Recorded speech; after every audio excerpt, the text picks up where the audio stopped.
Evening, I'd like to call to order the Tuesday, July 15th, 2025 Board of Selectmen to order. Can we stand for the pledge? I pledge allegiance to the flag of the United States of America and to the republic for which it stands, one nation, under God, indivisible, with liberty and justice for all. Is that in Lisa's job description? You didn't even have a chance to stand up. So my last annual meeting held in Minneapolis a couple weeks ago, they did the pledge, but the guy who started the pledge started with "to the flag." Oh. And that was, I had never seen that before, but that worked well. Because ultimately we are all pledging allegiance to the flag. I just thought that was a nice way to organize. It doesn't have to happen. It's a thought. Cool. But you'd like it to. No, I don't even know if I have a strong opinion on it. The only thing I'm concerned about is I feel talkative tonight, so let's go. Oh, jeez. All right, under number 3, Chairman's announcement. You want to roll with it? Sure. We'll get the ball rolling. Let Tim roll this. This is an exciting moment for the town in the sense that on August 9th, with a rain date of August 10th, the Recreation Commission unanimously approved the use of Soldiers Field by the library trustees for a screening of the movie E-Fest, which was filmed almost exclusively at Soldiers Field back in 2022. I commend the library folks. Justin, do you want to come forward? For seeing this opportunity and really embracing the community event. It's going to be family friendly. Soldiers Field is more than capable of handling such an event with some good volunteers. My understanding, and Justin, I don't want to step on any of your presentation, but my understanding is Red Sox and baseball legend Bill Lee has agreed to be present, which for the demographic that we're looking to impress, people will be very excited to be able to see and meet Mr. Lee. He's quite a character, so oh, look at that. Yeah. That's fantastic. That's cool. Justin, fire it away. Well, this is an interesting seat to be in so many ways because I know very little about sports ball. And, this is not, the library's role in this is a strange one because this idea started with Sarah saying, why don't we show this movie in the baseball field? And then the library trustees thought this would make an excellent library program. Let's, leverage our resources to try to pay for the licenses and stuff because that's kind of what we do. But then the cast and crew and the producers got wind of it, and so now at 3 o'clock they're going to do a cast and crew reunion game. At 6 o'clock we're looking to have food trucks. At 6:30 the public's invited to gather with blankets, chairs. We want it to be an alcohol-free event, so people can bring like snacks within reason. But we're also going to have food trucks, and we want to push registration out as quickly as we can because higher registration numbers equals more food trucks, and it's my goal to get as many food trucks as I can. That's cool. Because I like food trucks. But yeah, this is snowballed. They want to have live entertainment now, so I'm going to be back, or somebody will be back. Hopefully Don will be back next month for the live entertainment license. And I think tonight I'm here for insurance for food trucks. Be food truck approval. Food truck approval. Except for Smash. They're already able to park on town property. They've already come before the board. So I would need to know what food trucks are coming. Or the board can just approve the food trucks, but the fire has to inspect them as well. So we kind of need a little leeway time before the actual event, so fire can take care of those inspections. Okay. So basically, they've approved the food trucks to be on town property. That's what you're doing tonight. Okay. But we don't know precisely which ones yet, so that would need to come back on the 15th of August? No. Yeah, No. show? No. Oh, that would go Everything before has to be the next meeting. The next meeting. Yeah. That's August 5th. August 5th, not 15th. Yeah. Extraneous one. Yeah. Yeah. So, insurance-wise, where you're not having alcohol, you would not need liquor liability. So the town's insurance does cover this at Soldiers Field, it's town property. Okay, So there would be no additional insurance needed. but this will. Yep, I know there was a quote, right, for Webster first. Yeah, because we had a quote for premiums and all that jazz, which I was ready to present if I needed to. No, so no additional insurance is necessary. So otherwise, I just hope it ends up being a really good community event. I know the film kind of went a little bit viral in New Yep. England baseball circles, Yep. so they're expecting it to draw in people from outside of town. And yeah, it's just a strange thing to be in the position of the library, you know, like we're funding something. Yeah. People are coming to us asking for money. It's a good thing that, you know, for the community, you know what I mean, and stuff like that. How do you plan on handling any type of overflow or registration to be able to kind of cap things, you know, just in case, because sometimes things can just take off and next you know you've got too many people in a small area, you know. I can't say we really have a plan for that. Okay. Once this registration link goes live, we're hoping to get sort of people registered. how So how that's it's looking. okay. So I can speak a little bit to that. The parking lot itself, if there's controlled parking, can absorb an awful lot of people.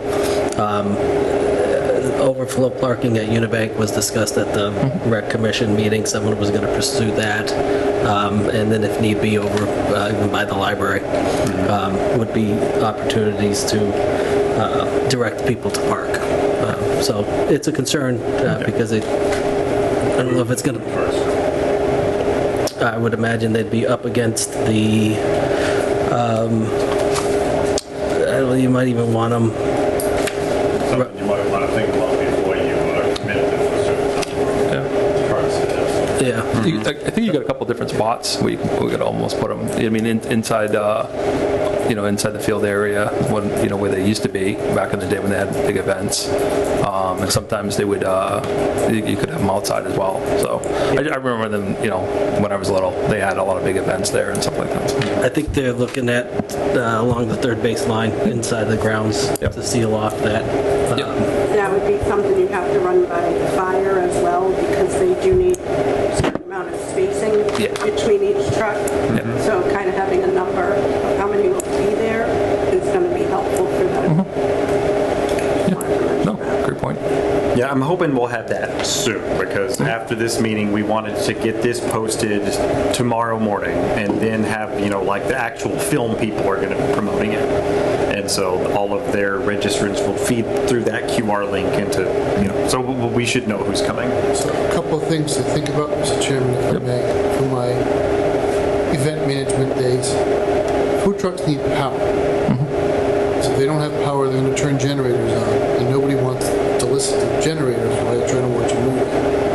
So they either need to know that they stop serving at a certain period of time, or we get them some source of power. And I don't know what you have there for power where you can hook up. There's also generators that are like pretty quiet, the Honda packs and stuff like that, but great point. That may be true, but that doesn't mean the food trucks have those generators. Sure. They're going to be So that's one thought. Now, how many operating latrines do we have? For this particular event, No, so how many are there? Because after he's collecting registration data, there's a trigger point at which you might say, all right, now I don't have enough. Are there any facilities there? the facility-wise? Yeah, no, there was talk of doing what we needed, whether we open up the clubhouse. That's one. There's an existing, I think there's still an existing porta potty there. If it's not, then we'd probably get two. It's going to depend on how many. Yeah. The ratio, yeah. So some of that's, when you said who's running the trains, it's kind of a collaborative effort between the library. My understanding that historical folks are engaged a little bit. Baseball will be involved to the extent that we can find volunteers in an August Saturday. It makes sense to check with the fire department, build them up, and find out when you could actually, the number of food trucks you could actually split there. So he doesn't end up with a problem having to do anything with that line. Yeah. Yeah. I think think we might want to limit that ourselves tonight. I think we might want to limit that number ourselves tonight Yeah. to no more than 5 or something. Yeah. Yeah, because that field there goes all the way, it ties into the softball field, so it's pretty lengthy, that third base line. It ties into 2 fields, basically. So I was thinking we might be lucky to score 3 tops, so. We'll give you a couple wiggle room. Yeah, but this will also tie back to the power issue. Yep. Because if you're in a butter, you're going to object to having a generator run next to your property if you're not into the event. Yeah, Best advice to give anyone is just drop your baggage at the door, come to the event, and enjoy yourself. yeah, But not everybody's going to want to do that, and they might be within the earshot. When I say this stuff is loud, it can get really loud. yeah. So it's an issue. The screen size seem rather small, either 22 or... That's a pretty good size screen. What? That's a big screen. Not 22 inches, it's 22 feet. Yeah. Yeah, Yeah, the producers Diagonal desktop. yeah. already talked us into upgrading to the 33 screen. Yeah. Well, Are they kicking into this at all? I don't know yet. That's still kind of to be seen. The trustees have committed to funding it if other sources aren't found. But I know Don's also trying to ask Unibank to become a co-sponsor, and I don't know if they've asked the producers to kick in anything or not. The Red Sox might. yeah, Yeah, I think there Library had Building been. Fund donation. So, again, because I have event manager nightmares, yep, on August 9th, it will be a full moon. Which may have all kinds of ramifications, but, so where they set up the screen, yep. you know, it's really bright. So you might have a little bit of degradation of the image. Still pretty light at 8 When you talk to the guys from Boston Sound or whoever it is that's putting it up, maybe they have thoughts on how they're going to visually present with that thought, where the moon's going. Yeah. They might have to put up like a more of a black backing, and as well as try to shadow it It out. might be a little bit of a screen. Yeah. I don't know. Yeah. Figure out which way to point it. You know? Yeah, I think it's more important is where it's going to rise and set. My concern about the full moon is not necessarily the Yeah, lightning. No, we have Bill, spaceman. Yeah, you got him, who I was able to meet, and what a kind individual. But this movie isn't for the 10-year-old kid who's going to be down there. No. That 10-year-old's going to lose interest within Instantly. 5 minutes. 15-year-olds So- too, I've already rented it, and Oh, yeah. 10 minutes in, they wandered off. Yeah, so it's a brilliant film, just not that audience. So we are going to use that smaller field and find a thing or two to potentially entertain. Ultimately, the kids are probably going to just play on their own and it'll be beautiful, but the full moon notwithstanding, there's the EMTs around. Well, again, if you exceed a certain number of attendees, Yeah, you may want to stage in the area. These are all That's things that will develop as we get. get closer. Justin, it's unclear to me, it's a free event, but they need to get a ticket? They don't have to have a ticket. The registration is just, please RSVP so we have a count. Okay. Yeah, and I probably would estimate like 30% on top of that. Whoever RSP, just you got to figure out some percentage of people that that may not sign up and just show up and stuff like that. So. We usually have the numbers go the other direction. Okay. Where, we get a lot more people RSVP who actually come, but this is an entirely different kind Yeah. of event. So Yeah, And the weather will play a role in what happens. Yeah. So, by way of target audience, I don't talk about this much, at least not in public meetings. I played in the Rhode Island Men's Senior Baseball League for 20 years. When I was 26 to 46, 47 years old. It only stopped because I couldn't slide anymore, and the game just isn't the same if you can't slide without hurting yourself. But I'm in the Hall of Fame for the league that I played with. And we probably had, 150 guys in any given season that would play, including Oil Can Boyd and Kenny Ryan. If you're a Red Sox fan, you know those names. And bunch of guys that play AAA. And Bill Lee plays in the Boston affiliate of the men's senior baseball league, where he's played for years. He's got to be in his 70s now. Easy. But he was playing in the over 50s when I was playing in the over 30s. Still pretty good.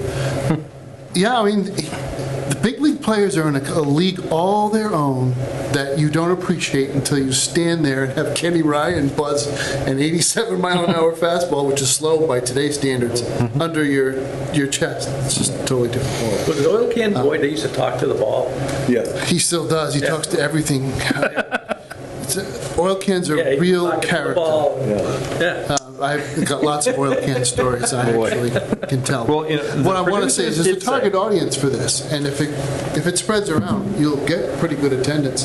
There's the history of the field. There's the storyline, which really appeals to those of us who played like this, because it's funny and very true. Based on the trailer, some of the funnier moments from the trailer. Yeah. If you want to play in the Casper Union game, they said anyone who would find it an enriching experience is welcome to. I mean, they don't want like a line of people, waiting to, take a base. We But can have that conversation, because I'm not going to turn it down. So. Oh, yeah. Been able to pick up anything, but Welcome to the club. yeah.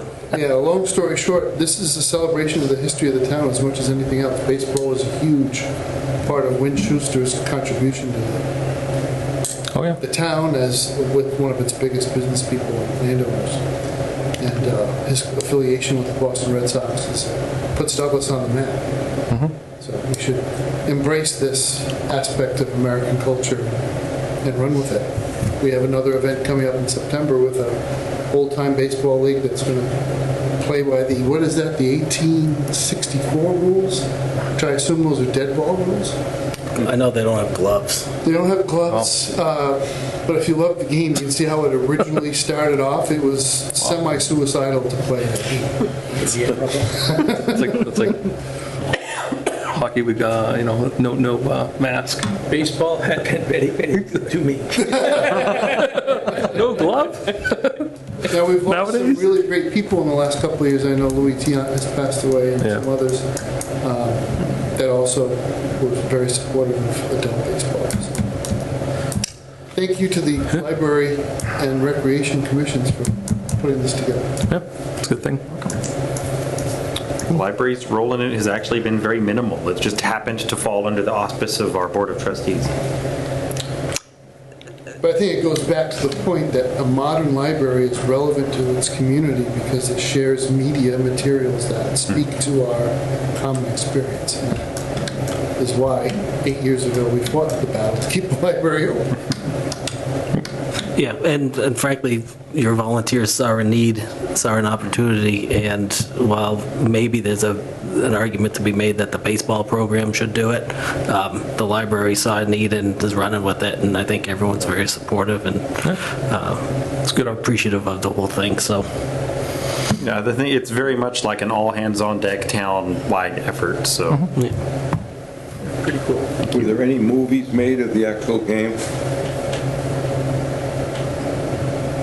film. Of here, of the exhibition game? Yeah.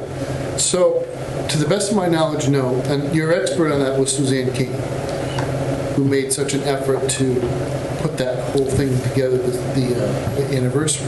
Right. The newspaper of record in this area during that period was the Woonsocket Call. And as you know, the House were very much involved. He was the publisher of the Woonsocket Call, Doug, and his widow lives in town. I don't know how she's doing. But there's a huge archive of photographs, and I don't know where they all ended up. I don't know if they ended up at the library or some other place in town, but there were lots of really good photos taken by the Woonsocket Call photographers. Yeah, we don't have those. I guarantee we don't have those. No. Rebecca would be all over those. Well, that's a shame. Definitely need to track those down. The Woonsocket Call is still published, so it might be possible to Yeah. get some assistance Track from those them down. to dig through their archive. Yeah, be worthwhile to track down. There's definitely a lot of good history there. All right.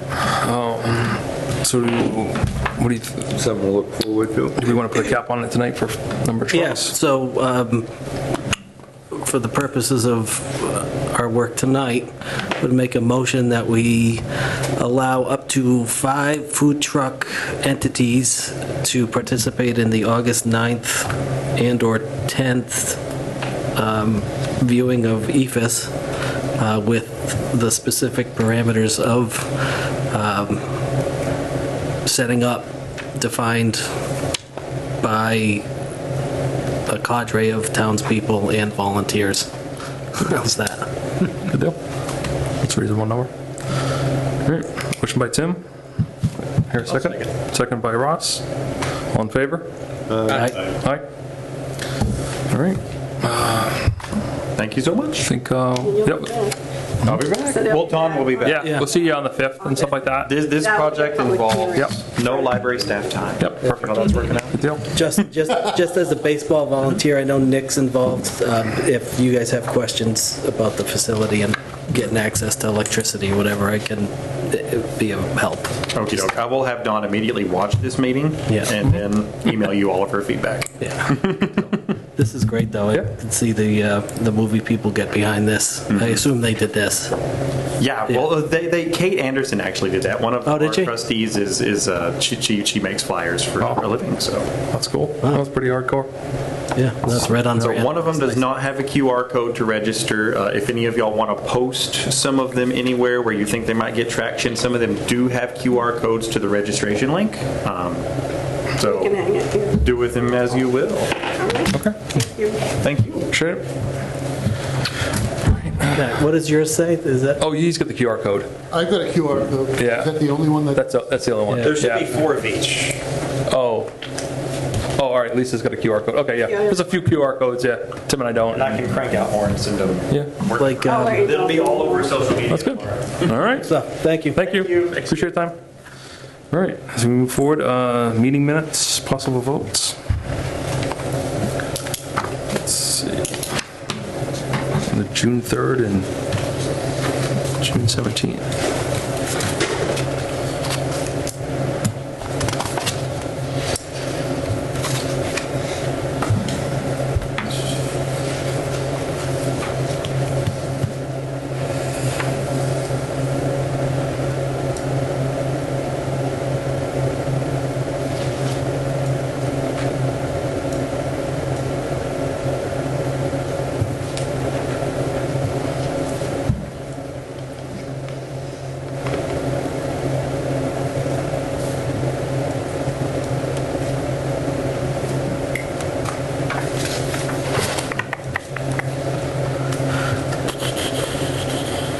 On the June 3rd, I just want to say on section 4, 550 TS, Hal's last name is spelled wrong. It says David instead of Davis.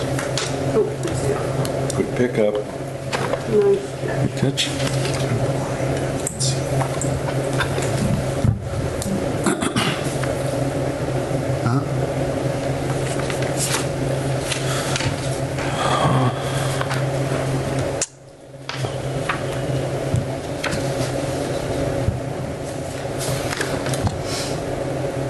It's funny, some days I'll talk more than others, Hal.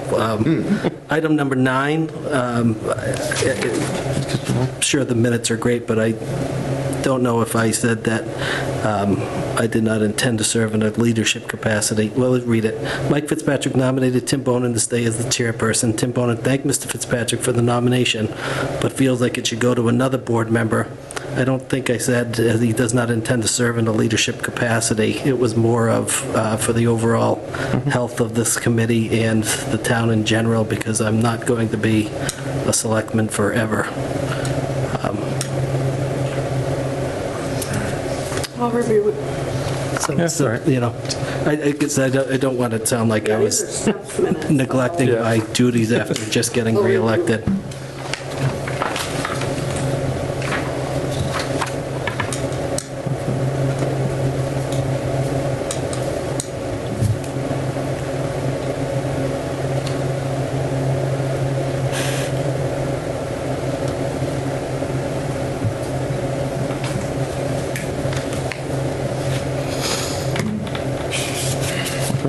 So with that, I would make a motion that we accept the June 3rd minutes with Ross's suggestion, a small tweak in the language I requested, and then, Actually, I remember that differently than what you stated and what she wrote, so we may want to at least review it and get it correct. really? I can put it, yeah, I can put it on the next. All right, let's do Let's that. pass over. So let's Yeah. table June 3rd. Yep, okay. It's, again, minor Yeah. things. But Yep. it's minor, but Yeah. if we're going to be accurate, we might as well be accurate. Okay. June 17th.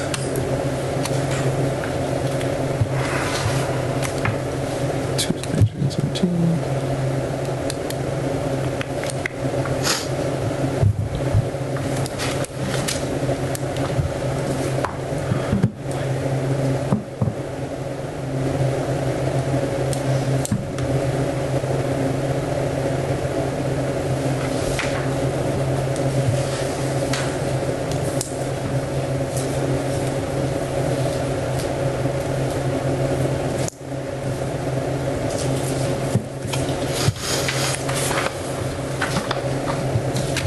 I'm having a flashback. I had an argument with the stenographer on the floor of the United States Senate over what my boss said or did not say. Oh. It's probably more important than my He was words. insisting that the congressional record reflect certain language, and she looked at me, she said, "Son, that's not what the senator said." I turned around and walked away, and that was the end of the conversation. All right, And okay. that's the way it stood. That's the way it is. All right. A valiant effort, I'm It sure. was a valiant hour, he still was mad at me. We all good with the June 17th? Make a motion to approve the June 17th. 17th? Yep. June 17th meeting minutes as written. All right. Second. I had a motion by Mike, seconded by Ross. All in favor? Aye. Aye. Mr. Chairman, I'll abstain from those minutes. I was bombing down 95. Been there, done that. All right, let's move forward. Number 7, Blackstone Valley Selectmen Workshop discussion, possible votes. I put this on here because having discussion with the Millbury, who's going to be hosting this. They may be having it the first week of August. They're looking at a Thursday, Friday. And their board may actually have 2 members go to the workshop and stuff like that. So What towns are they including? the invitation's going out to Uxbridge, Sutton, Northbridge, and Millbury's going to host it.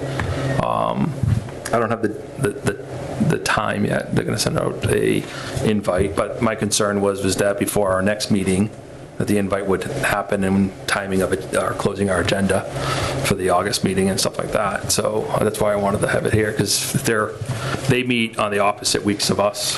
So, but you know, the idea with the workshop was really getting selectmen from multiple towns and seeing how we can work together. Might be an opportunity to just discuss what works in their town, what have they improved on. You know, what things that, you know, that they're working on. Up again. Yeah, what they're up against. Yeah. You know what I mean? It could be things from, you know, collaboration on tree cutting, you know, or something like that. Or, you know, Uxbridge owns land in Douglas, you know, I mean, you know, what's their foresight that we own land in Uxbridge, you know? Or even just simple discussion. Yeah. How they're doing things. and- That's it. And what processes work for them Yeah. versus. Exactly. What challenges and stuff like that. You know, and that's the end goal. It was actually brought up by Sutton Selectmen about doing it, and Millbury offered to host it, and so I didn't want us to be left out of it. So I said, "Oh, I'll send out the invite and go from there." But what's the thoughts of sending 1 or 2 people to it? Is there a limit, how many? I think because it's a workshop, you want to cap. You don't want to go above 3. You know, or, you know, 2. I would say 2. Yeah, you don't want to reach 3. So 2 would be cap. I would be interested, Ross. honestly. Okay. I would. All right. I don't know if anybody else would, but. All right. Are you interested? Yeah, I'd be interested the first one. What my my goal with, with the workshop is that they would have it maybe every other month, you know what I mean? And then we could rotate selectmen through and stuff like that. And so it doesn't have to be the same two people, and maybe there's topics, and and maybe they're sharing different sites.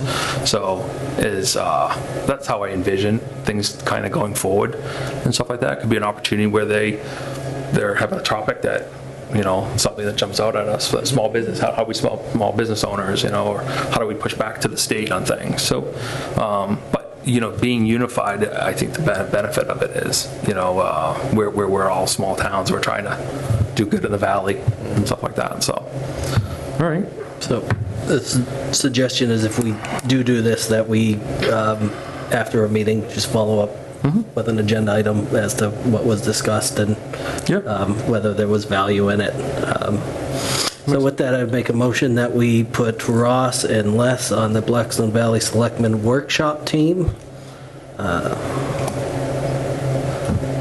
until further notice. Keep us well informed. Yeah, I mean, I think we could rotate it through. So, motion by Tim. I hear a second. Second. Second by Al. All in favor? Aye. Aye. All right. Next item, Board of Selectmen policies and procedures, discussion possible votes.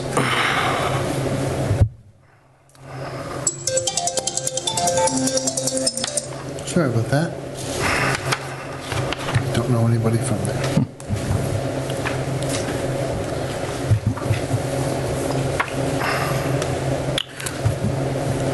So, Mr. Chairman, this has been on our agenda for some time, and we've, for a variety of reasons,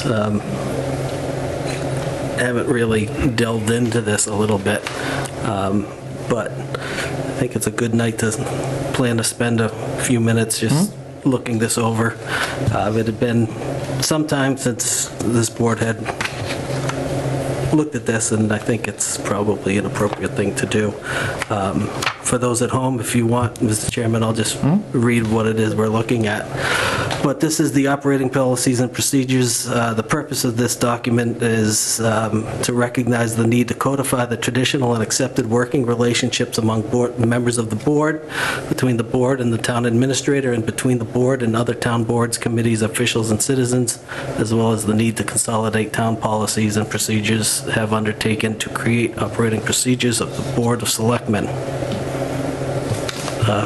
It goes on from there. Natures and policies of this document. These policies and procedures shall address these topics that cannot be dealt with elsewhere. As you know, town law limits really what it is we can govern. This is our opportunity to govern ourselves, and there are procedures for changing the document. None of it will happen tonight, however. The discussion probably should be had now as to what it is we might want to look into.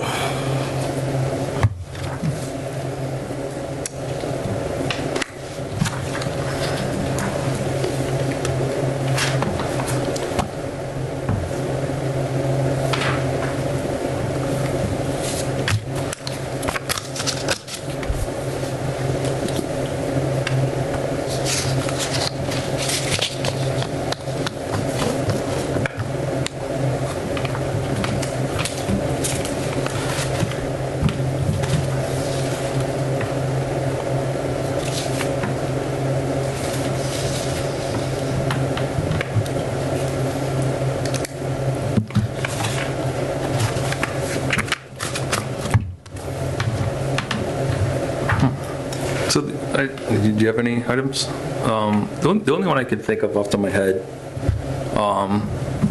is kind of a Dudley situation with John Reuter. John was a selectman and then became town manager for Dudley. And I don't think there was a cooling off period. They transitioned right into it, and I think that makes it tough on communities that if someone's desiring to be in that role and stuff like that, and the screening committee's got to go through that and stuff like that, and it makes it tough that if someone's a sitting selectman and then takes that role, I think it creates challenges internal, but again, I looked at Dudley from that situation. I've always kind of didn't feel like that was helpful to their community. And then they offer money, and their situation with the overrides and stuff like that, but that's just one community. It's, I thought some type of cooling off period would have It's a been. good example why you would hire a professional to be the administrator versus taking somebody that thinks he knows what he's doing. That's just my opinion. Yeah. I was curious who on this board wants Matt's job. No, not at all. It But goes the opposite way too. I find this to be galling, so it bothers me a lot. That the town manager in Paxton retired, and in the very next election was elected to the select board, and proceeded to terrorize the sitting town manager, who could never do her job as well as she had done. And it just sends a chilling effect to the profession. It goes both ways. Yeah. The ethics code is written the way it's written to require that people have a degree of separation.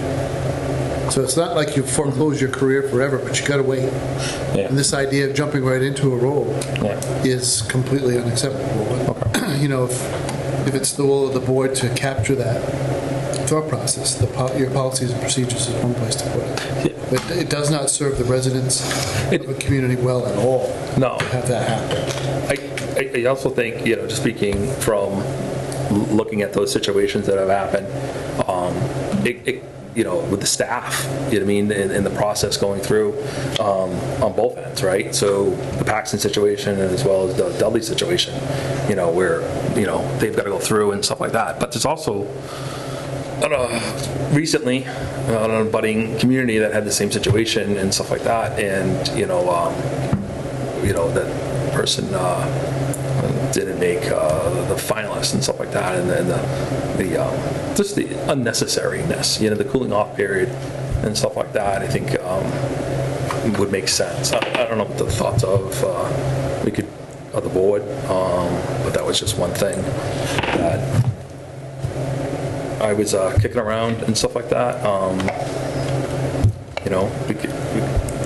It makes sense to have a little, like Matt said, call it separation time, so you're not, Going both ways. yeah, kind of bringing, you got the weight behind you on the boat type of thing, Yeah. You need time for it to dissipate before you go out again type of thing. Cool off any bad feelings. Right. Yeah. My example, while I appreciate the top dog town administrative post, was like if we ever strike gold in town and for some reason we're able to keep that revenue and we were to put a groundskeeper position at Soldiers Field, right? It would be a job that at some point that would be really cool to have. I would love to do it. I, as a member of this board, would never think to put myself in that position, but to codify it is something that I would definitely support as an addition. Okay. So, Because you never had to deal with it, right? So under 10,000, yeah. you can be a special employee. You are a special employee by statute. We're all special. Well, yeah. And but as you're at 9,100 and you're approaching 10,000, Yeah. it's something that you should be proactive about so that when you cross that threshold, you're not having a debate with people who have skin in the game. Right Yeah. now, nobody does. Correct. It's the appropriate time to settle. Okay. All right. I can work on some verbiage or, draft up something regarding some cooling off period, if that makes sense and stuff like that. But I think, Matt's highlighting another situation where kind of both ways. With I didn't think of the town administrative situation. I know of a couple of situations in the surrounding areas and stuff like that. So that was my main concern and stuff like that, because it's just, I think it creates unnecessary wake, as I would use Ross's term, stir in the pond. Yeah. So, all right, I can work on some verbiage and maybe a couple different drafts of that. And Somewhere in here is the process in which we are to make changes to this document. I think that's probably important to procedure of it. discuss. I've marked this document up a few times because it's been impossible for me to keep track of my marked up copy. I had highlighted it at some point. I think it's 2 readings. Does that sound familiar? Yeah, 2 meetings on our agenda. And the All right. third is when they vote. When does the Strong Administrators Act come into? I'm going to say 2012. It was before me. This is 2011, and this is saying that the board, through the town administrator, is responsible for supervising the following departments.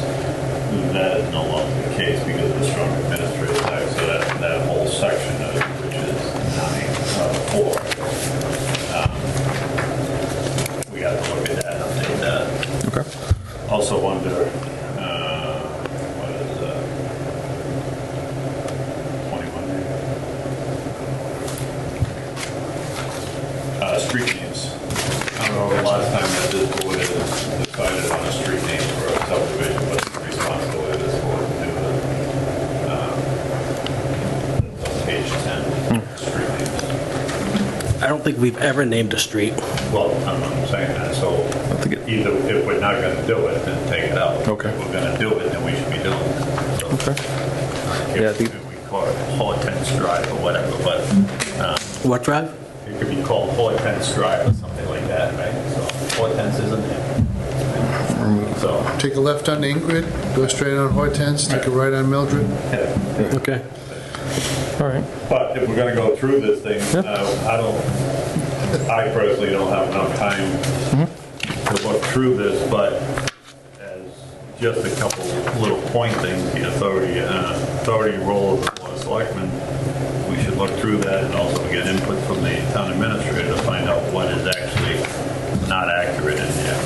Because of the Strong Administrators Act, there's some responsibilities you just don't have. Or we don't have, I should say.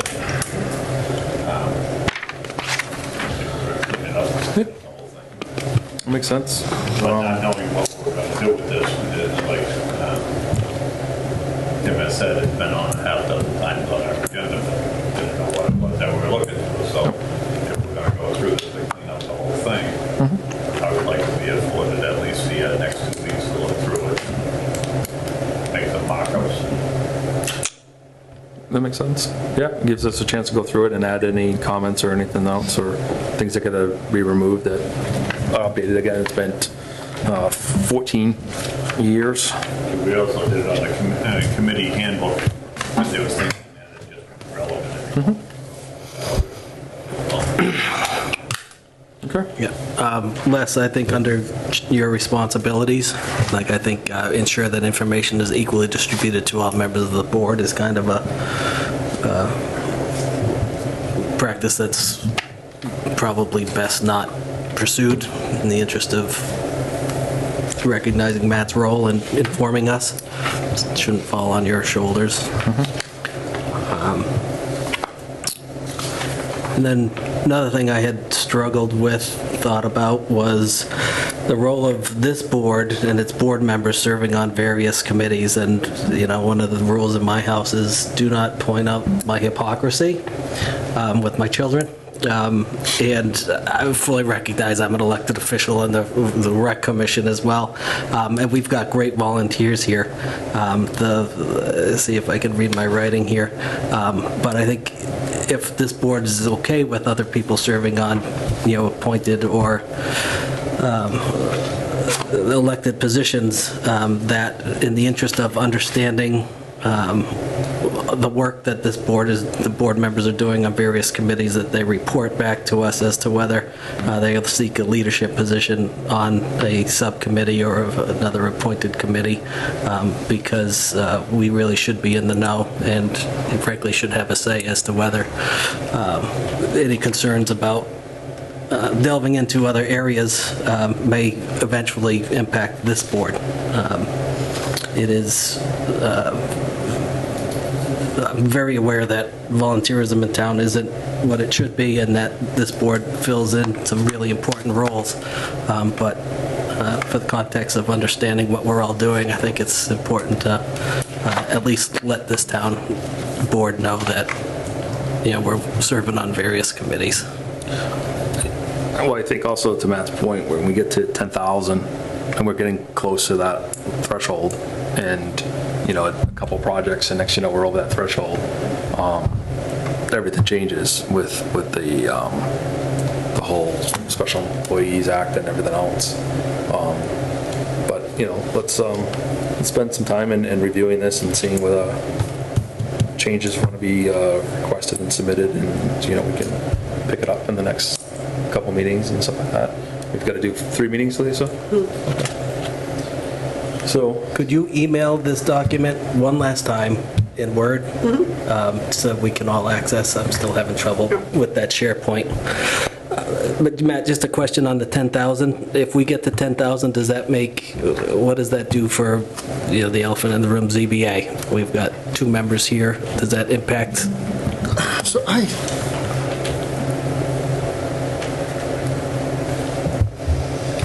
what's tough is that the ZBA, Concom, a couple of the boards that you appoint are not compensated. So, you know, you're walking that fine line between what is a definition of a special employee and what's just simply dual office holding and being appointed by the board that you sit on.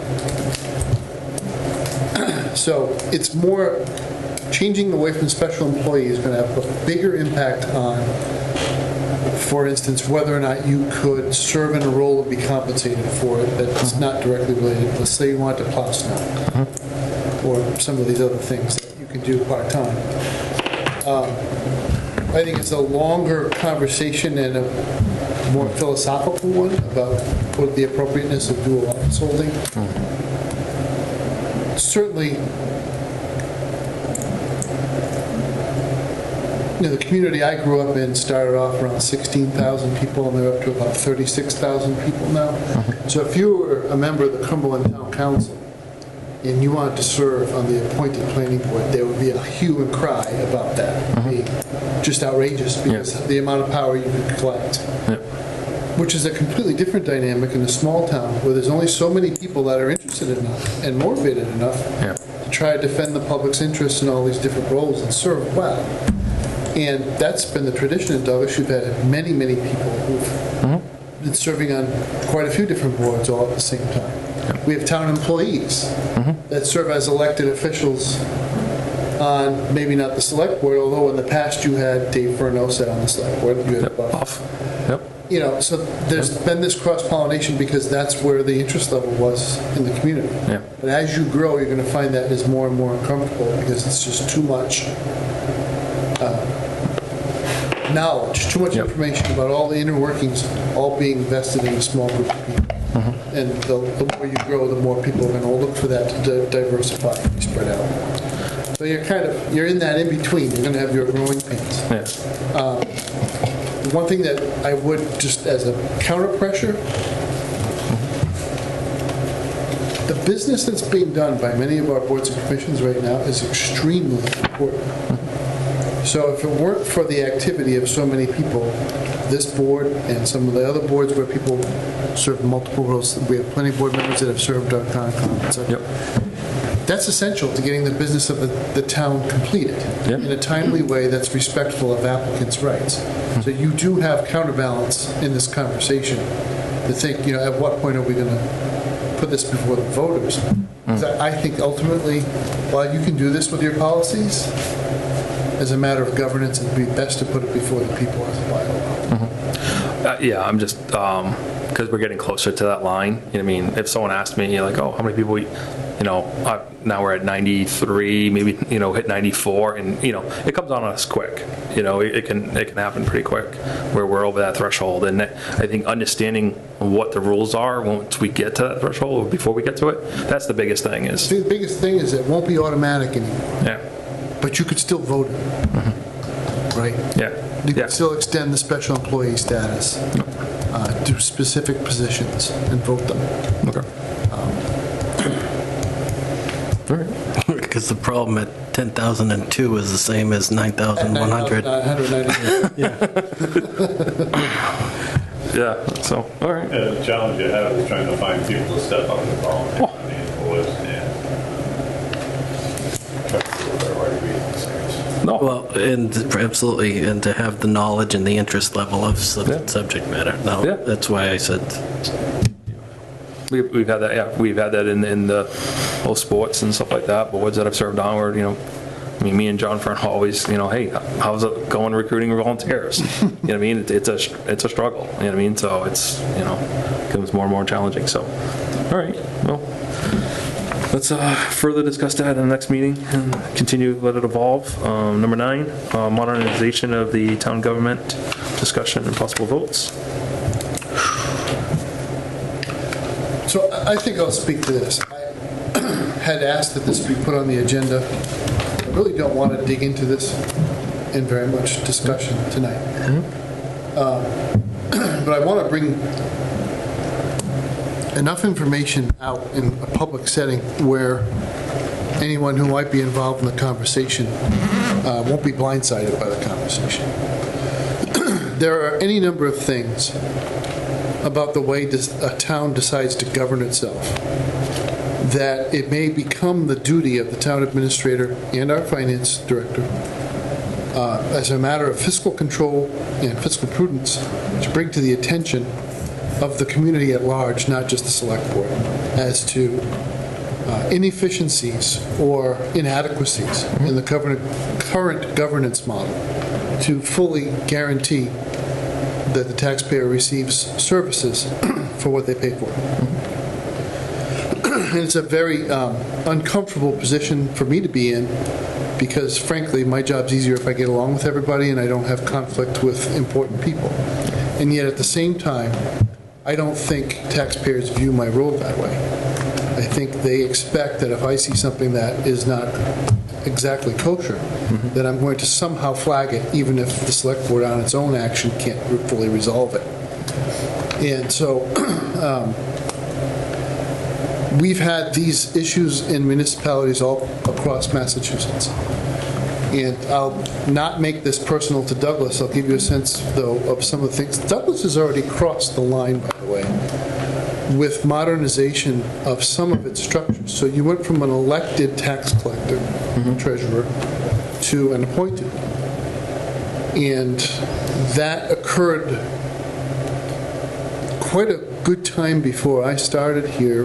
Pam Carter was the elected official, and promises were made, and Pam continued to serve the town very capably in a role in town hall, even if she wasn't appointed to that position. And I can imagine that was an uncomfortable set of circumstances. But in the town where I live, in Westport, we had a town treasurer who wasn't really truly qualified to be town treasurer.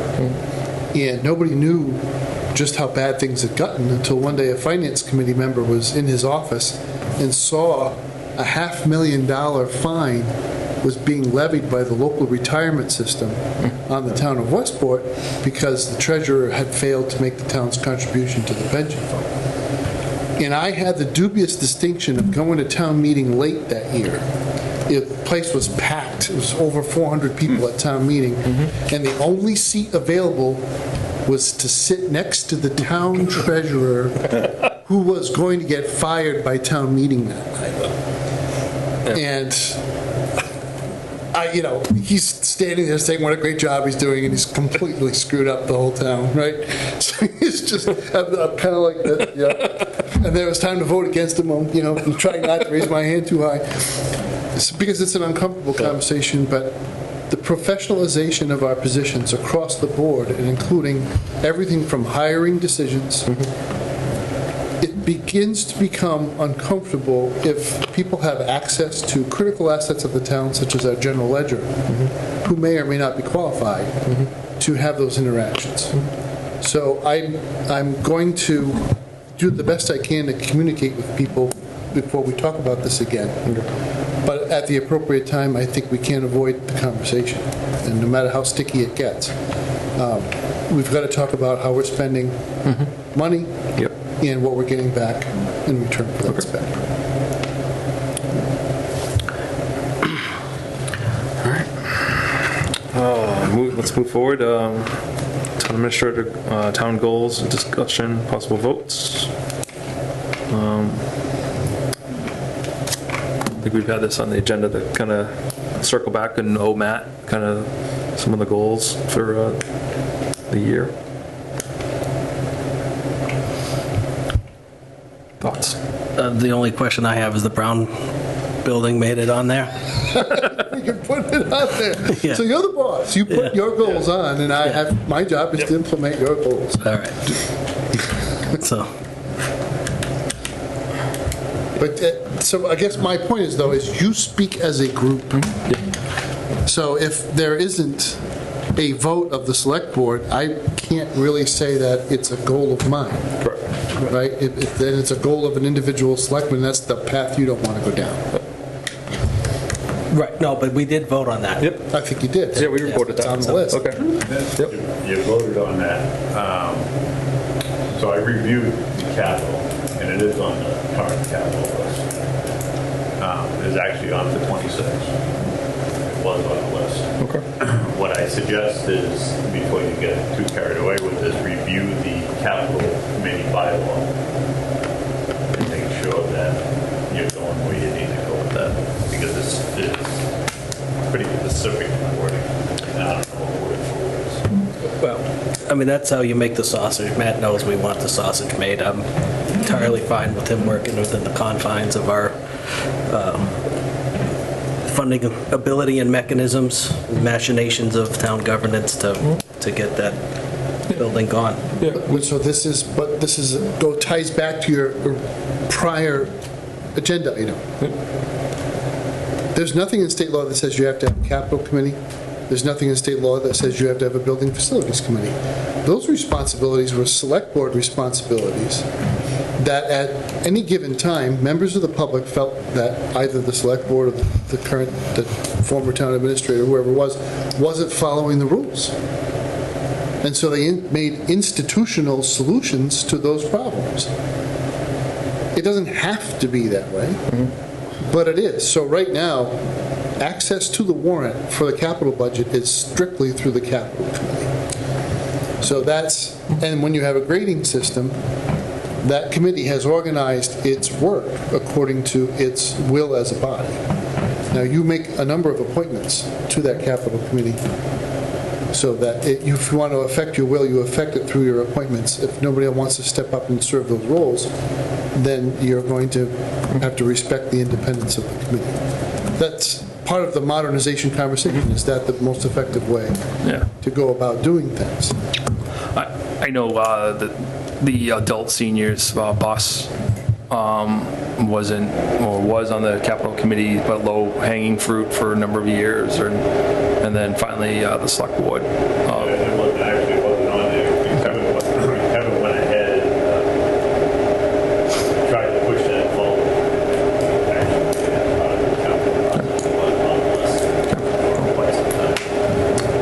So what we also were not on the list was our Depot Street water. Several of our town sewer, town water programs aren't on the capital list. There's a benefit of having it on the list, even if they're going to go do it, because I think it helps when we meet with our insurance folks that they see the investment we're making, not, it being recorded, being able to record it and say, here's a list. And I think it's important to capture those because even if it was on the list and then sourced by, water sewer to do this or opera and stuff like that, just to keep the running record of it, because then we can use that data when we have those meetings for the insurance folks, and helps to understand that we're investing in the town, we're putting back into the infrastructure, we're not going to have some type of concerns or crisis. So Just on the record about ARPA, I'll go there, is, well, actually, no, the selectmen should speak. As being the chairman of the capital committee, we work very closely with the town administrator to make sure that we get ourselves in the best position at the town, whether it's through the capital budget or what we have on there. As far as the Depot Street water not being on the capital, absolutely agree with you. If we don't get anything from the water commissioners or water department or capital,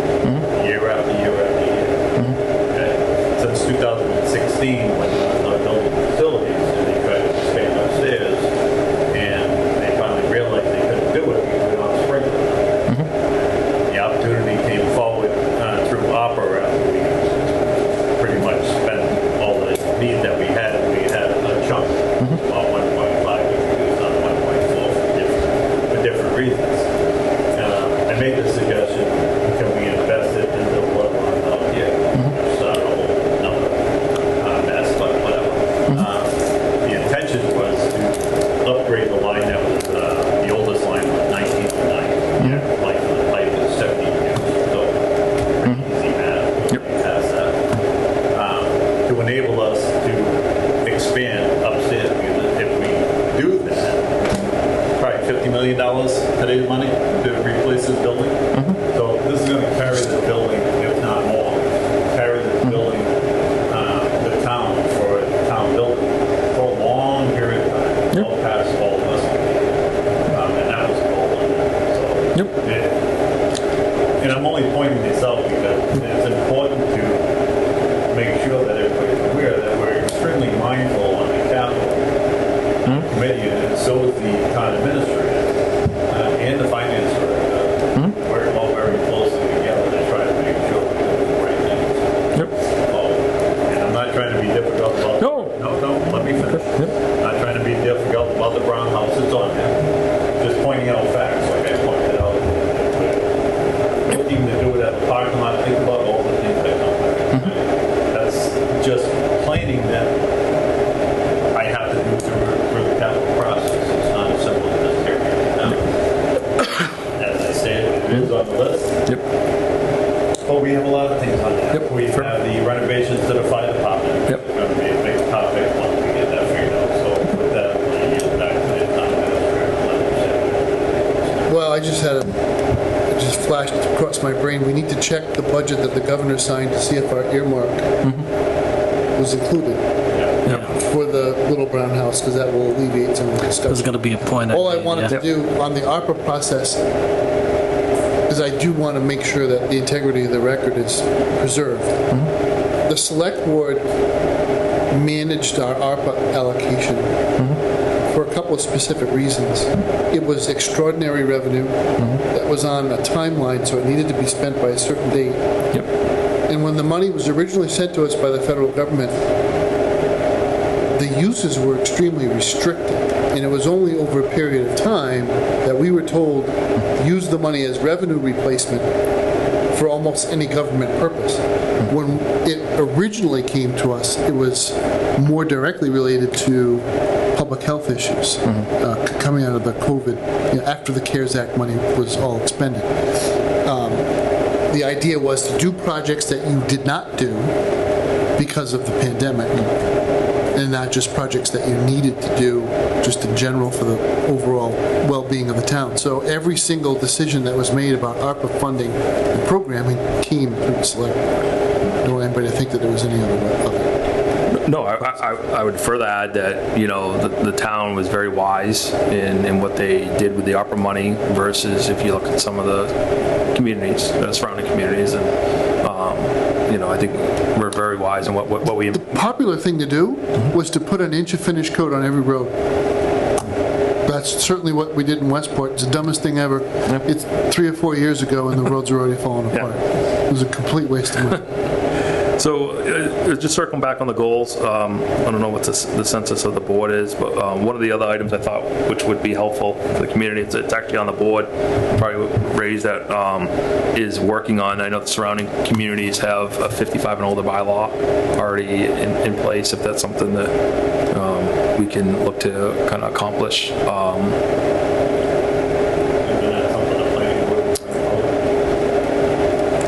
think it's with the planner. I think it's with guidance of goals. If this board thought it was necessary at this time, we could instruct the planning board to develop one. Take a look and stuff like that.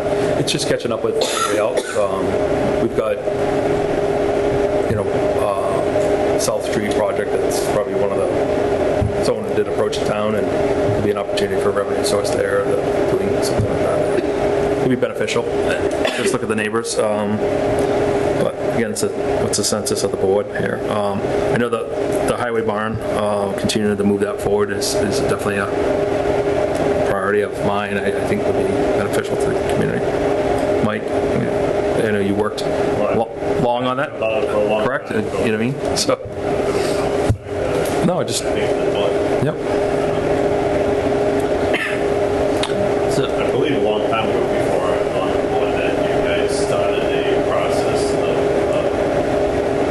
having a 5-year projection on our budget.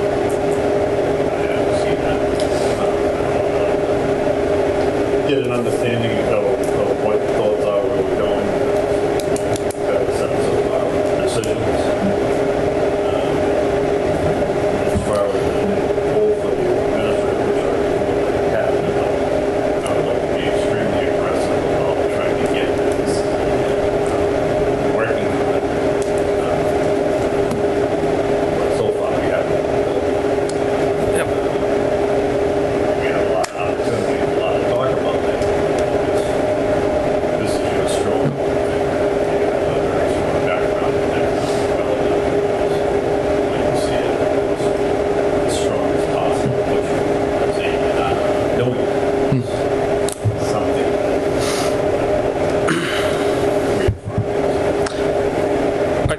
I support the 5-year outlook on the fiscal. I think that's a smart play. I don't know, Ross. Yeah, it's, you need some sort of vision.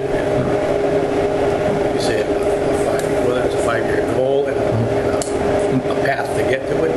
Or just an outlook. Projection. Yeah, an outlook. I think that's all. Again, it'll be a guideline. We're on the same path. Yeah.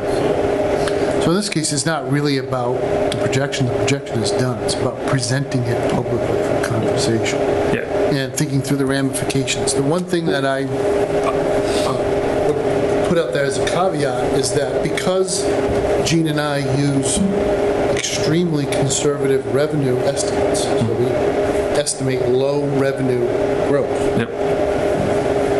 Every 5-year projection we do shows a deficit in year 4 and 5. That is just par for the course. And as we approach those fiscal years, typically revenue is stronger than what we had estimated because we started with such a low number. So the rolling forward of new growth and the increase in the levy under the statute is sufficient so that when year 5 is now year 2, you actually project a surplus because you've grown past that. So you can't, to use the slang term, you can't freak out. If I show you a 5-year projection and it includes deficit figures for the out years. As we sit here right now, I'm looking at 5 straight years of being short, which I've already warned everybody about. But you also, I'm telling you, I'm not losing any sleep over it because there's a combination of economic development as well as fiscal measures that I have no compunction about taking. I will balance the budget. We'll get a balanced budget. I'm always going to leave the door open to positive developments, especially if I'm working on something and I think it's not only possible but likely to happen, before I get too rushed or worried about getting that number to balance.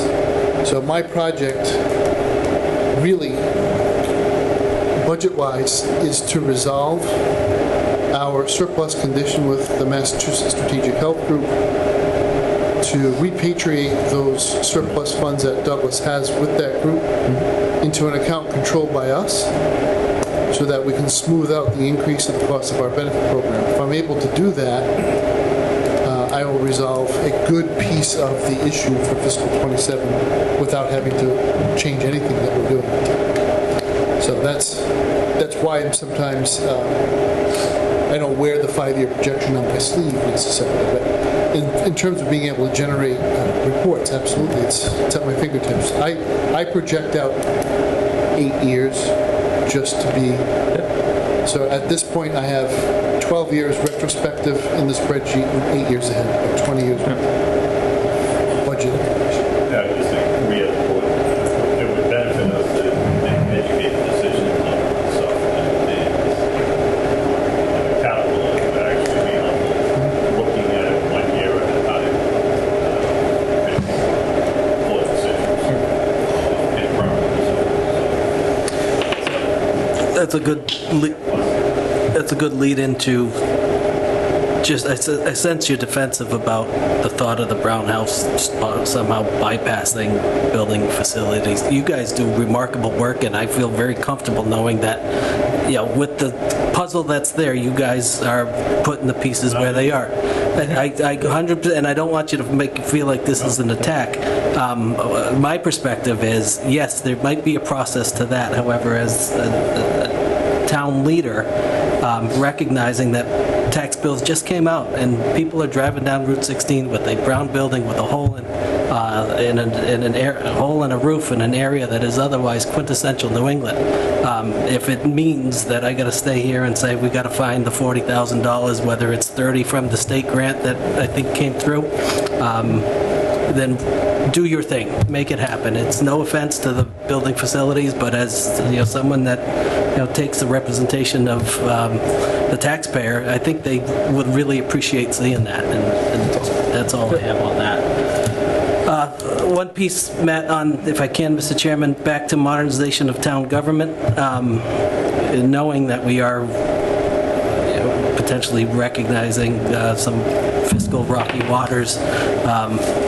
my understanding with the conversation with you today is that some student transportation's an issue, and that you had a particularly good idea that we should pursue in regards to thinking of how we're transporting some students. I don't know if it's an appropriate time to talk about that idea a little more and let you pursue that, or if we want to hold off and do that at a particular future meeting. Well, I think since I've already had a private conversation with the superintendent, I'm not blindsided. As we look to the next budget year, I would like to have an open conversation through the budget process.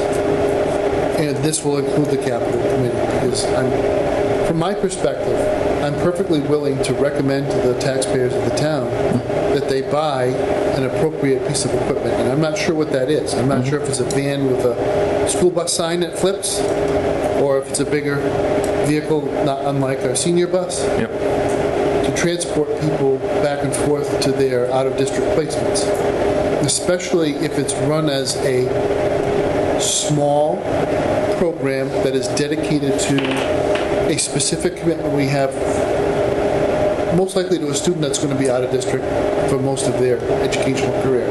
Because now you've locked in this mechanism where you're building rapport between the driver, if there's an aide, and the student, going back and forth to the facility. We pay just an extraordinary amount of money on a weekly basis for out-of-district placement transportation. Some of them look like it's about $2,500 a week, which sounds about right. And when you have numbers like that, your payback period shrinks really fast.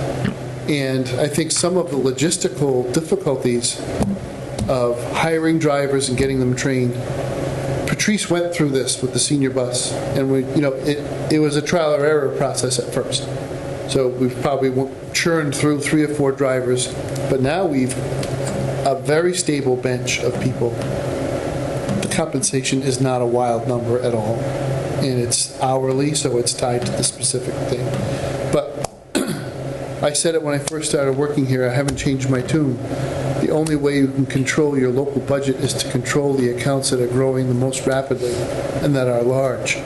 So school bus transportation this year went up 23%. That is not a sustainable pattern for Douglas, so we need to get creative about how we solve that problem. What is the actual number on transportation? I know the exact number that we budgeted, but I don't have it in front of me. Yeah, no, that's all right. North of 180? They were talking about it more next week. I know when I went to the MMA, I think we're closer, well over $1 million on this one.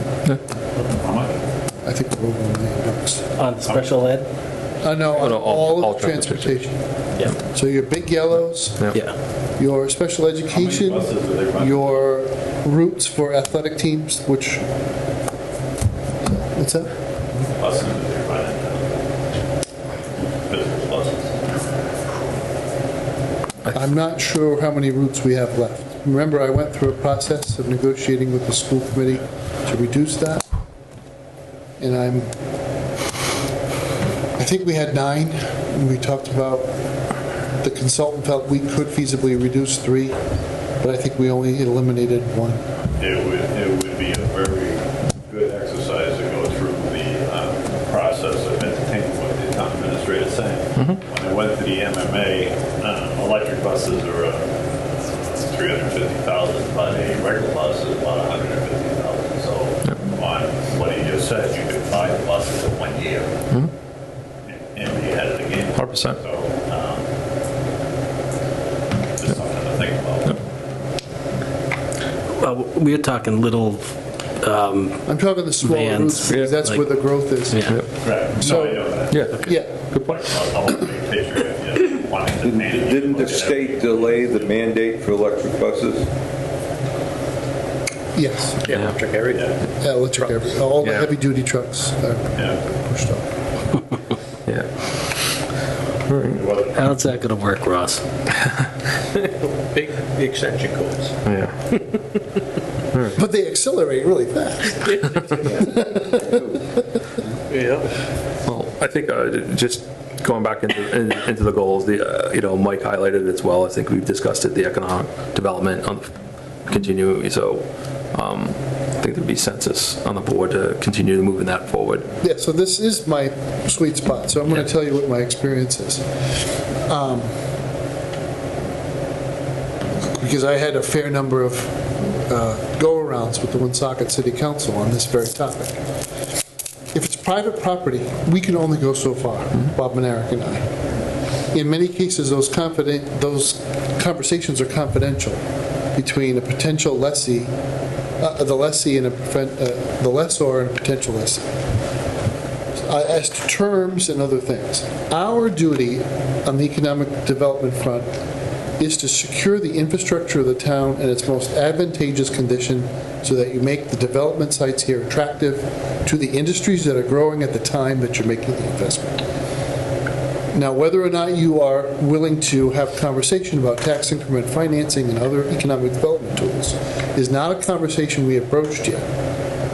Because we have to this date been able to hold the line and say, we will not provide you with taxpayer incentives, especially if you're a Fortune 10 or a Fortune 5 company. We're just not going to give you candy because you're going to locate here. If our locations are strong enough, one suitor goes away, another suitor's in the waiting. What we're seeing right now is that the warehouse industry overbuilt, and we still have one of the more attractive sites, so we have a lot of activity. But there isn't going to be a whole hill of beans that Bob and I can do to move a Fortune 5 company to take our site. So everything we can do, identifying property we could sell to expand the site for more parking, moving through the regulatory process on an expedited basis, making sure the right lots are ascribed to 43D. Those are the things that we can actually control.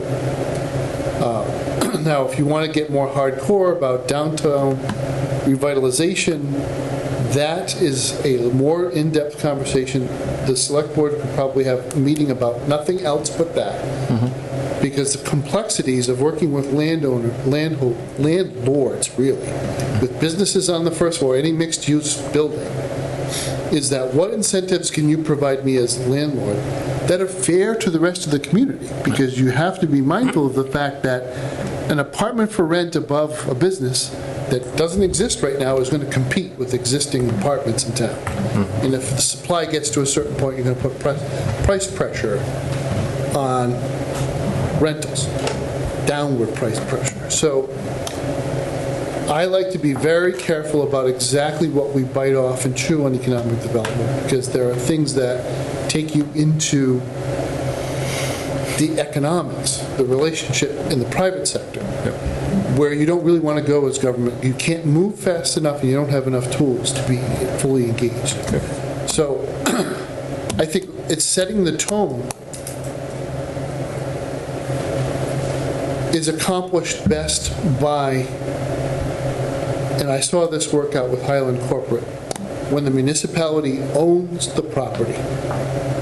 So now you set the rules, you can set rules against land banking, you can set rules as to the appearance, contribution to the roadway maintenance, and a whole bunch of things, because you are the landlord in that industrial park, and you can make all the decisions. So we've been efforting towards getting that done on Davis Street. It just hasn't been as high a priority because it's not as easily accomplished as working with a willing seller with the site right on the highway, which is what we're doing right now. So that's just a caveat. We'll never shrink from a challenge. I don't think Bob and I are the kind of guys who would say that we wouldn't throw ourselves at a project. Just when it comes to managing expectations, pardon me for taking 30 seconds for comeuppance, but the ignorant, corrupt jerk who got herself elected mayor of Woonsocket on my back by running ads on local cable about how the economic development director wasn't getting it done. After all this time, she's a candidate to go to prison. The only projects she ever finished were projects I started. But from that day forward to the time she resigned in disgrace, she got nothing done. And it's because she didn't know how. there's a complexity of working with commercial landowners and being sensitive to their considerations, what they spent on the property already, et cetera, et cetera. And a level of sophistication. This isn't about just hammering people or giving away the store. It's about making the right deal for the right community. An aging industrial city needs to do tax deals, period. There's no other reason to go there. But a greenfield sites like Douglas, we have the coin of the realm. We have what everybody wants, a place to build to suit. And so we have to exploit that as best we can. But so I don't like raising people's expectations and say, oh, I'm so disappointed. You didn't put anything in the Pizza Hut. Well, yeah, jerkface, your brother owns the place and he won't return my phone calls. That whole commercial was a play, a complete setup and a joke. And it wasn't until after she left office that you actually saw that site develop. So that's where I'm at. I'm cynical about it because I think we have to be very much aware of the fact that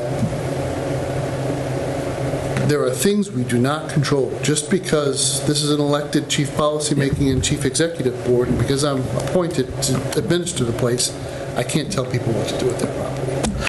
I can't. No, what? Yep. All right, any other items? So find a tenant. And the other Keep thing fishing. is, Keep the other fishing. thing is be careful what you ask for. Yeah. Because, in certain circumstances, the most willing tenant may not be the one you think you want. Yeah. That's kind of where we're at right now. Yeah. In a million years, I'm hoping that CRG is not successful with their current negotiation. No. But if they are, they are. They own the place. Right.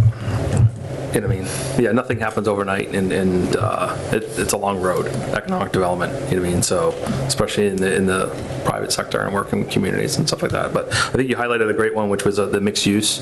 I mean, there's definitely some benefits there that, that gets taken a look at too, but. But where our role is, maybe, investigate zoning. What are the obstacles in the way of somebody owning a mixed-use property from fully developing the residential units above the store? And that's a viable conversation, Yep. right? I think that's what we'll take a look. All right. Any other items from on the goals? If not, we can move forward with 11. All right, seeing none. Matt, the town administrator's report. Unfortunately, I have a lot for you. I think I was on vacation in your last meeting, and we've been a busy town. I want to start off with a sincere and heartfelt thank you to the school business manager, Courtney Keegan, who will be retiring, and there's an event in her honor at the end of July. And I think one of the things that I would like to emphasize, because I don't know if I'll speak that night or not, I doubt it, is that sometimes you demonstrate your greatest respect for somebody by not always agreeing with them. Right? You can have professional disagreements or disagreements about policy directions as long as you both have a rational basis and basis in fact for the position you take. And you put it in front of decision makers to make the choices. But that doesn't change the underlying ethic of professional service. And I think Courtney has served the town with the very highest level of ethical integrity. She has a tremendous work ethic and puts a great deal of effort into all of the numbers that she presents as part of her process. And I believe she feels a great sense of obligation and duty to the students and the parents in the town of Douglas. And that is reflected by the respect she's given by every school committee she's served with and the superintendent that she's served with. So I think it's a loss to the town that she's retiring. I think the woman that the schools have hired to replace her is highly qualified, and I'm excited to see somebody take on this role and try to fill the shoes, because it's not an easy task, but I think after all the candidates we interviewed, I think we ended up with the right person. I think the school committee made a good choice. But I think we'd be remiss not to acknowledge that long-standing career that Ms. Keegan gave to the town of Douglas. Now, to some of the more business-oriented conversations, I the budget did pass, the governor signed it. One thing that's very important to us that was in the budget, so the Department of Elementary and Secondary Education had mandated that vocational technical schools use a lottery system for admissions. And this could be very significant for the town of Douglas because we are so tragically, in my mind, financially speaking, overrepresented at BVT. We just have more students than we have population in terms of percentages. And if we go to a lottery system, it's up to the schools to determine who's qualified. But after that, you would have to use a lottery system. It might have a significant impact on our outlook. And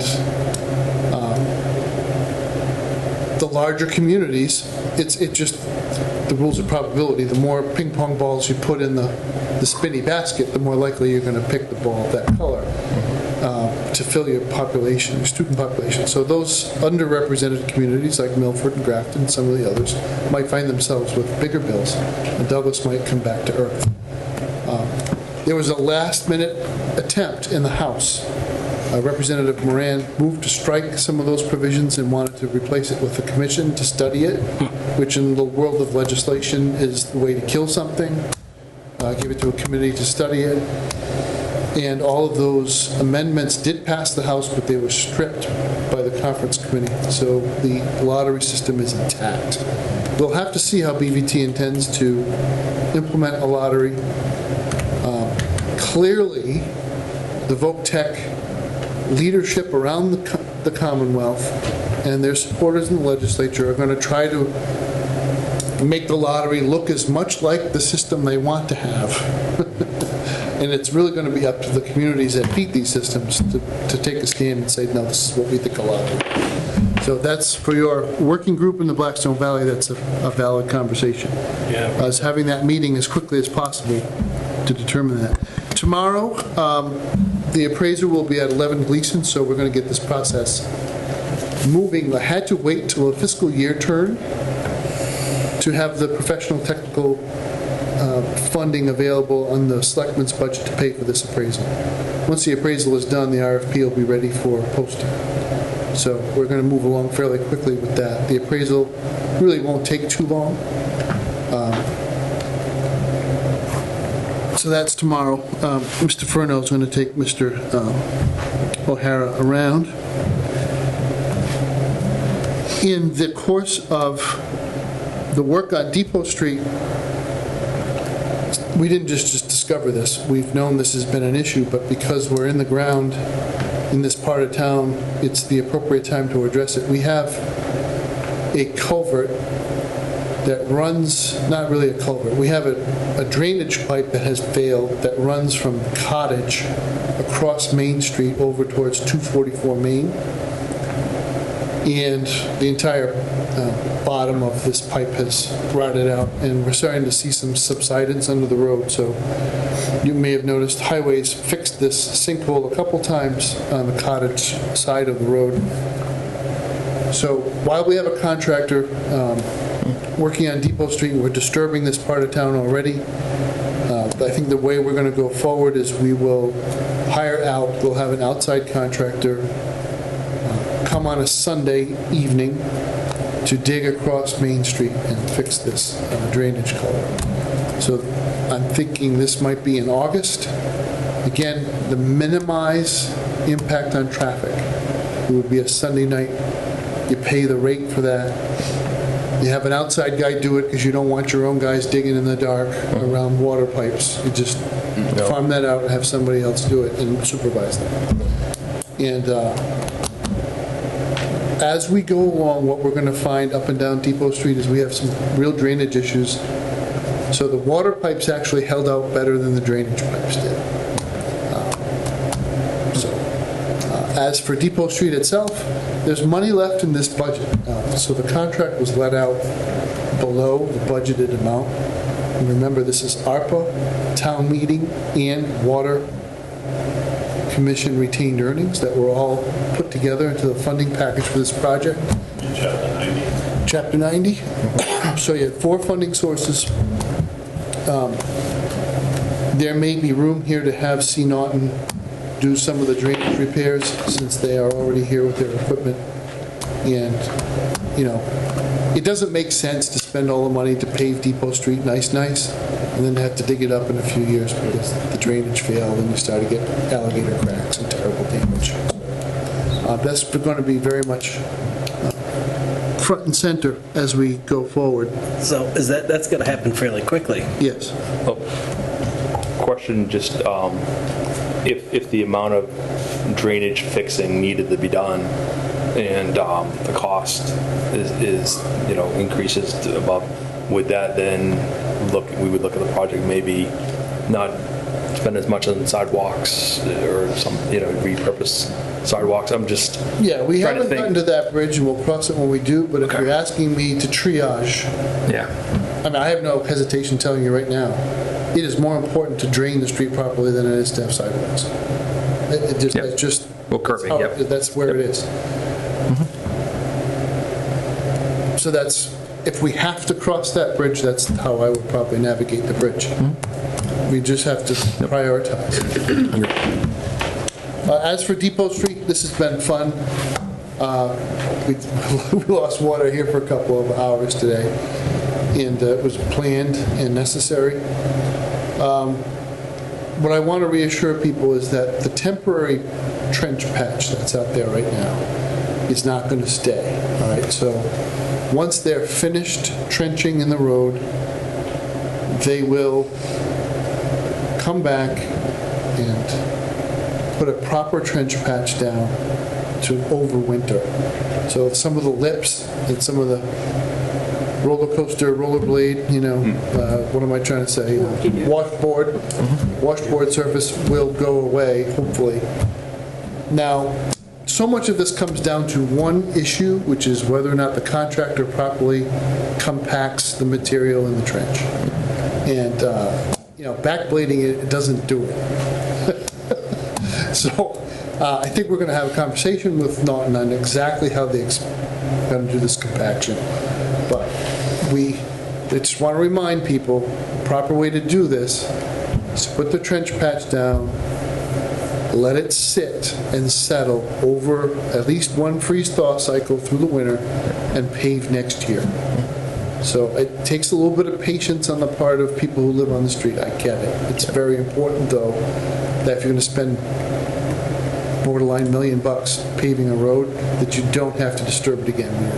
So the last thing you want to do, and I've seen this happen in other communities where I've worked, compaction wasn't done properly, put a beautiful finish coat down, 2 years later, it's in terrible condition, and you just don't want to have that. That's a waste of taxpayer money to have to go fix that. I'm moving on to another topic if anybody wants to ask a question about that. Is Stantec overseeing? Yes.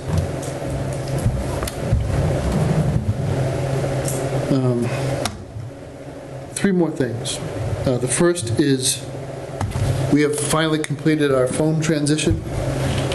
So the town of Douglas is now a Zoom phone client, which is opening up a lot of possibilities for us in terms of communications as a team.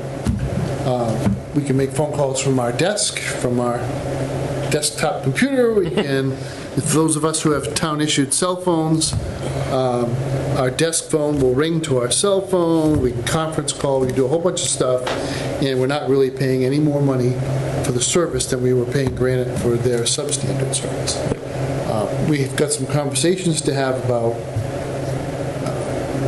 911 and some of the other emergency management implications of Zoom, and I'm willing to give IT and the dispatchers a chance to iron some of those things out. This is, I hate to quote the People's Republic, but this is a great leap forward. We have transitioned rather quickly in the town of Douglas from being an analog client on copper lines to a VoIP client using Zoom. So I'm excited about it. I think it's going to be it's a good deal for everybody involved. And now that we are so much more closely aligned with the schools in terms of telecommunications, we'll be able to communicate and pull together video conference very quickly, which is a dramatic increase in capabilities. The hazard mitigation plan, I'm on page 40, which means I have 156 pages to go.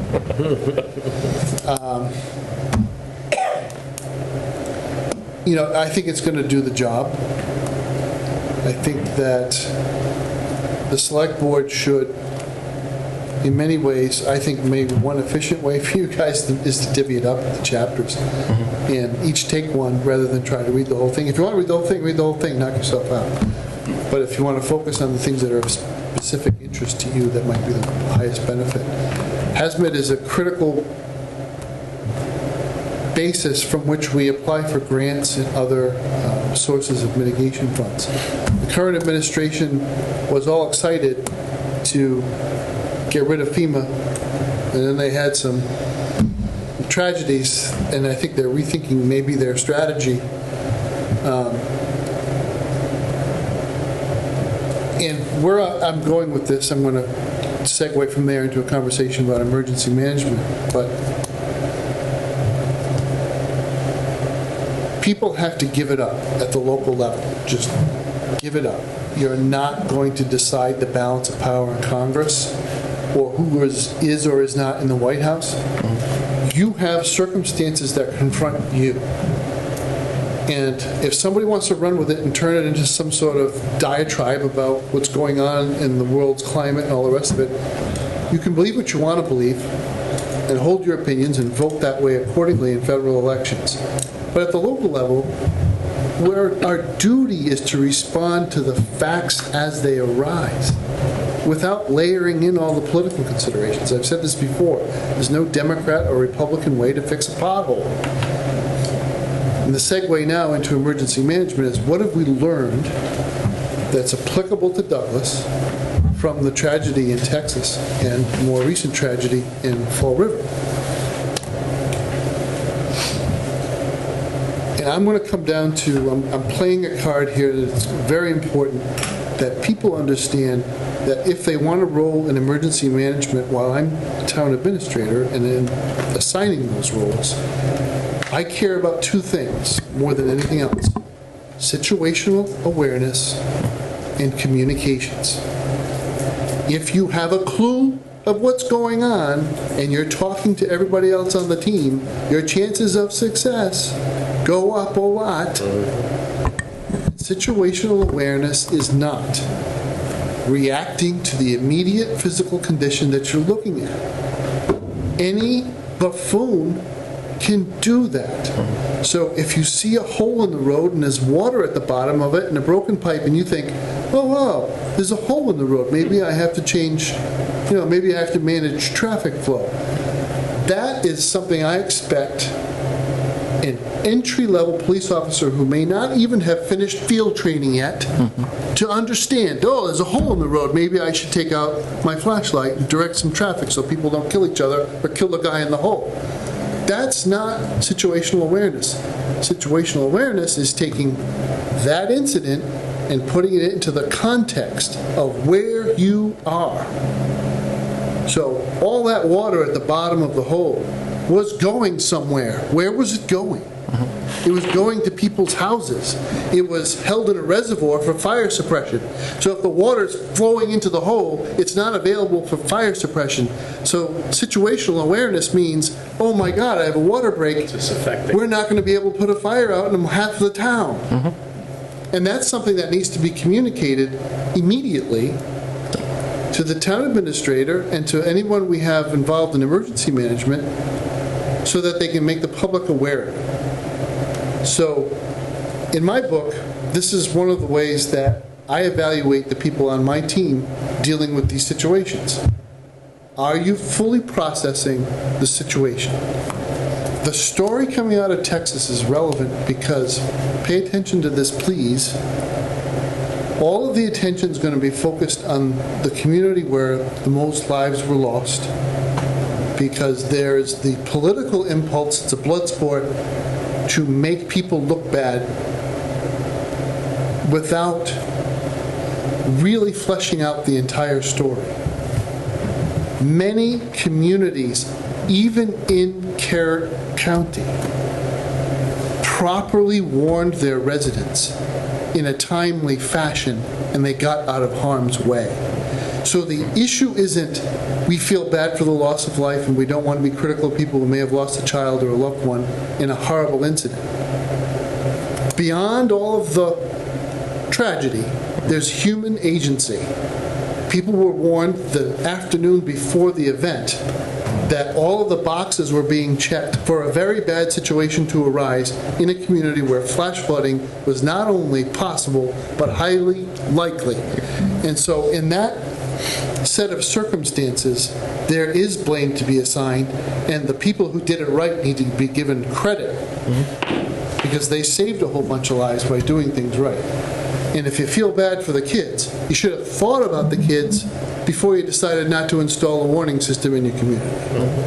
So why are we entertaining 750 kids in a floodplain if we have no way of telling them to get out of harm's way on a river that has flooded over and over and over and over? So that's the kind of ethic that we want to apply to what we're doing here. What did we learn from the fire in Fall River?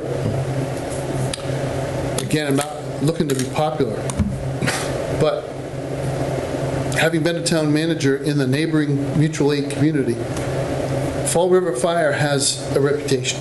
They have a specific way of attacking situations that typically does not involve incident command system and the level of organization that, they're very brave people and they're very capable people and they dive right into a situation. I don't know exactly what kind of command post they set up, but from all of I've read almost everything that's been written about this case in the last 48 hours, and it doesn't seem like anybody was really in charge and allocating. They took some steps. They had a triage center. They had a reunification center. So somebody was thinking and pulling it together, probably on the city side. But one thing I want to really emphasize to our folks who are so dedicated to us and feel the sense of duty as first responders is that we're not going to put you in harm's way. While you are expected to save a life if you have a chance to, running to the third floor of a building on fire with no air pack and no protective gear on, thinking that you're doing somebody a favor, you're not. And I think in that profession, that's a very high level of professionalism is no matter how strongly motivated you feel to engage, you have to be mindful of your own safety because you're only creating further tragedy. What if something falls on your head, knocks you out, and the smoke was deadly, and now you've died too? And none of the people that you were finding were alive, so they had already died. We will follow the incident command system to the T because it was designed after Katrina and 911 to figure out where our weaknesses were and prevent unnecessary loss of life and to have the most organized and professional effort possible. So these tragedies that have occurred are a place for the general public to learn about how we manage emergencies as a team, even in a small town. Situational awareness and communications are paramount, and following the wisdom of the people who have come before and who have dealt with the issue before is not goofy, it's not pencil neck geekdom, it's the considered judgment of the professional fire service and police that incident command and control, on-site, tag-in, tag-out accountability is essential building block to a safe response and effective response. So that was on my soapbox, and I apologize, but I think there are times when we have to address current events and apply them to the Douglas situation. I think the situation in Texas points out the need to have a national strong FEMA. You can't have each state with all the expertise, all the supplies ready to go. Well, it's like anything. If you built the structure, even if you make the professional judgment that it should be different, you don't take the roof off and then complain about why the rain got into the house. You help the people who are in the house build themselves shelter so that when you take the roof off, they have a way to proceed. Some of the initial reportage was Well, if there had been a managing meteorologist in San Antonio, the warnings, baloney. The warnings came from Washington, they were sent to the counties had the information. All right. Anything else? That's it? I'm Okay. sorry, but Nope. All right. Does anybody wish to speak on anything that's not on our agenda within 48 hours of the meeting? Seeing none, I'll entertain a motion to go into executive session. We'll make a motion to enter into executive session for the purpose of potential litigation with MSHG, and then to reconvene into open session for the sole purpose of adjournment. Second. All right, motion by Ross, seconded by Tim. We'll do a roll call vote. Smith, aye. Davis, aye. Stevens, aye. Bone and I. Patrick, I- Okay.